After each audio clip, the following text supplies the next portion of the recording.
করার চেষ্টা করেছিলাম, বাট হলো না। তো বিকেলবেলায় আমরা যাচ্ছি মন্দিরে পুজো দিতে। তো এই পুরো জার্নিটা আপনাদের সাথে শেয়ার করবো, আর তারপরে আমরা কয়েকটা জায়গায় আরও যাব।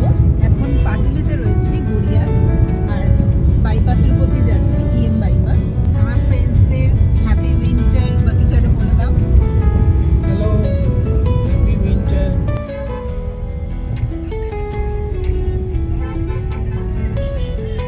রাজপুর বিপত্তারিণী মন্দিরে আসতে গেলে ইএম বাইপাস ধরে সোজা ঢালাই ব্রিজ অব্দি গিয়ে তারপরে কামালগাজী ফ্লাইওভার, সেটা পেরিয়ে আর 15 মিনিটস মতো গেলে রাজপুর বিপত্তারিণী মন্দির। সেখানে চণ্ডীতলা রাজপুর বিপত্তারিণী মন্দির, এই অ্যাড্রেসটা বললে যে কেউ দেখিয়ে দেবে। আমরা এখন কামালগাজী ফ্লাইওভারের উপর দিয়ে যাচ্ছি। ম্যাপ বলছে আরো 18 মিনিটস মতো লাগবে।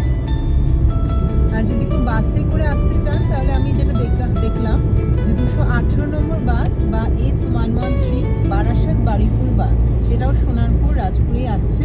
তো সেটা করেই একই পথে ইএম বাইপাস ধরেই আসা হবে। আমি অনেকবারই গেছি এবং সেখানে কোনো রকম হার্ড অ্যান্ড ফাস্ট রুল নেই, কোনো রেস্ট্রিকশন নেই। মানে ওখানকার পুরোহিতরাই আমাকে বলেছে যে আমরা যেরকম মাছ মাংস খেয়ে বাড়ির লোকেদের সাথে, বাড়ির মা বাবার সাথে একসাথে থাকি, সেরকমই যেন মাকে সেইভাবেই ট্রিট করা হয়। যে সবসময় না খেয়ে আসতে হবে বা ভেজ খেয়ে আসতে হবে, স্নান করে আসতে হবে, এরকম কোনো রেস্ট্রিকশন বা হিন্ড্রেন্স কিছুই নেই। দুপুরবেলা খাবার খেয়ে একদম যদি পরিষ্কার কাপড় নাও থাকে সেরকম কোনো ব্যাপার নেই। মায়ের কাছে এসে শুদ্ধ মনে পুজো দেওয়াটাই সেখানকার পুরোহিতদের মেন বক্তব্য, সেটাই তারা বলে। এবং সেখানে ঝুড়ি রাখা থাকে, ওরাই আপনাদের ফুলও দিয়ে দেবে। শ্রী শ্রী বসন্তেশ্বরী কালী মন্দির, ওর সামনের রাস্তাটা দিয়ে আর একটু যেতে হবে। এসেছি বিপত্তারিণী চণ্ডীবাড়ি। হ্যাঁ, সোজা ঢুকে যাও। গাড়ি রাখার ব্যবস্থা রয়েছে, গাড়ি পুজো করতেও আসে এখানে লোকে। এই যে পুরো মন্দিরটা আপনাদের সাথে শেয়ার করছি। সুন্দর বাগান, সাজসজ্জা।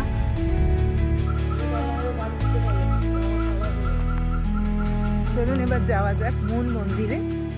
মা বিপত্তারিণী মন্দিরে পার্কিং এরিয়াতে সুন্দর ব্যবস্থা, পার্কিং কোনো অসুবিধাই হবে না।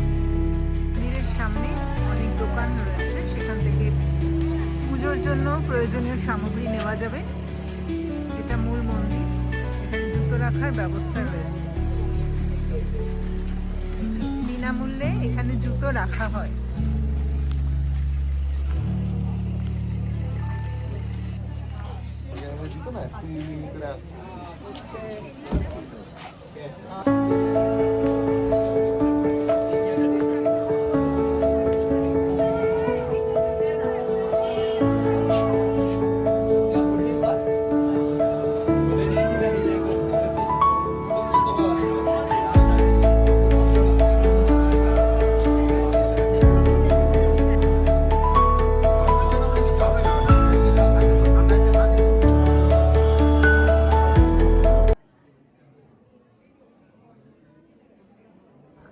আমার প্রিয় দর্শক বন্ধু, আমরা এখন চলে এসেছি দোতলায় মায়ের একদম মূল মন্দিরে। সেখানে মা প্রতিষ্ঠিত রয়েছেন।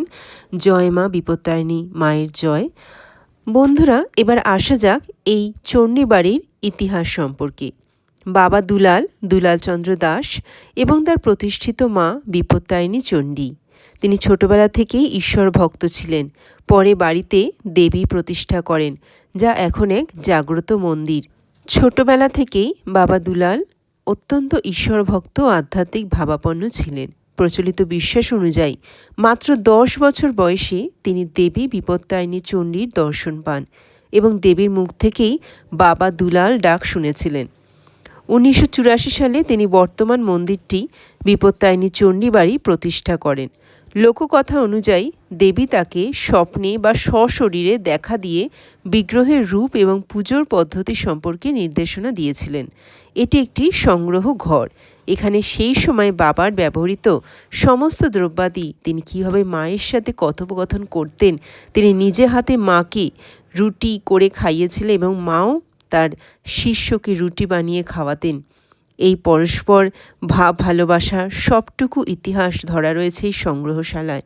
অনেক কিছু ইতিহাস লেখাও আছে। আপনারা আসুন। বাবা দুলাল ভক্তদের শিক্ষা দিতেন দেবীকে প্রতিমা হিসাবে নয় বরং নিজের মা হিসাবে উপাসনা করতে। তিনি বলেছিলেন কোনো বিপদে পড়লে 3 বার জয় মা বিপত্তারিণী চণ্ডীর জয় ধ্বনি উচ্চারণ করতে। তো এই রকম অনেক ইতিহাস আমরা পড়লাম, শিখলাম, মাকে ভক্তি ভরে প্রার্থনা করলাম, পুজো দিলাম, মায়ের সন্ধ্যারতি দেখলাম। মায়ের এই মুখটা দেখলে বিশ্বাস করুন সমস্ত দুঃখ বেদনা সব কিছু জুড়িয়ে যায়, চোখে আপনা আপনি জল চলে আসে। এখন আপনাদের এই ভিডিওটা ন্যারেট করার সময়ও চোখে জল চলে আসছিল, মা এতটাই জাগ্রত।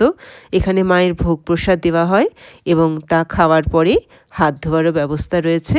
শুধু মায়ের মা বিপত্তারিণী চণ্ডী, বাবা দুলাল, মা শক্তি সাধনা দেবী তার মূর্তি রয়েছে এমনটা নয়, অনেক দেবদেবীর মূর্তি রয়েছে এবং প্রত্যেকটি দেবদেবীর মূর্তি দেখার মতো। আপনি দাঁড়িয়ে অন্তত 2 মিনিট প্রত্যেকটি মূর্তিকে দেখবেন, গ্যারান্টি সহকারে বলছি।